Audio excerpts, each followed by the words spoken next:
এ যেন রাস্তা নয়, যেন ছড়া। সেটি রাস্তা হলেও জল জমাট বেঁধে ছড়ায় পরিণত হয়েছে। এটি আর অন্য কোথাও নয়, সোনামুড়া মহকুমার নলছড় আরডি ব্লকের অন্তর্গত চন্দনমুড়া গ্রাম পঞ্চায়েতের বরতলি বাজার লাগোয়া পাড়ার যাওয়ার রাস্তা। এই বর্ষার মরশুম শুরু থেকেই এই রাস্তাটিতে জল জমাট বেঁধে আছে এবং এই রাস্তার পাশেই রয়েছে খিতি শিক্ষা কেন্দ্র নামে একটি অঙ্গনওয়াড়ি সেন্টার। দীর্ঘদিন ধরে রাস্তায় জল জমাট বেঁধে থাকার ফলে এলাকার ছোট ছোট শিশুরা অঙ্গনওয়াড়ি সেন্টারে পড়াশোনা করতে আসছে না, যদিও হাতে গোনা কয়েকজন শিশুকে তাদের অভিভাবকরা কোলে কিংবা কাঁধে করে নিয়ে আসেন সেন্টারে। সোমবার সকালে সাংবাদিকদের মুখোমুখি হয়ে ভুক্তভোগী এলাকাবাসীরা জানিয়েছেন, তারা রাস্তাটির এই সমস্যার কথা একাধিকবার স্থানীয় গ্রাম পঞ্চায়েত কর্তৃপক্ষদের জানিয়েছিল, কিন্তু এখনো পর্যন্ত রাস্তা থেকে জল সরিয়ে সংস্কার করার কোনো উদ্যোগ গ্রহণ করেনি সংশ্লিষ্ট পঞ্চায়েত। রাস্তাটা এই অবস্থা কি? একটা স্কুল আছে, এই বিষয়ে আপনারা কোনো পদক্ষেপ নিচ্ছেন না? প্রশাসন তা কি জানাচ্ছেন না? আমরা জানাইছি প্রধান মেম্বারের কাছে, তার কাছে জানাইছি, তারা কইতাছে কইরা দিব। আচ্ছা, কাজ জানা গেলেই ঠিক হতেছে। তো এখানে কি স্কুল আছে? স্কুল ওরকম বাচ্চা লইয়েছি, হ্যাঁ লইয়েছি, আমিও লইয়েছি।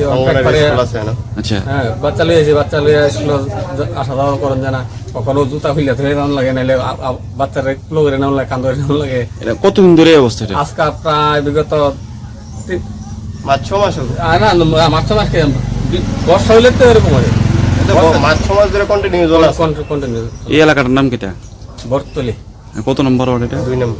পেছনে তো বাড়ি ঘর আছে না? হ্যাঁ, পেছনে বাড়ি ঘর আছে। কত পরিবার আছে বাড়ি ঘর?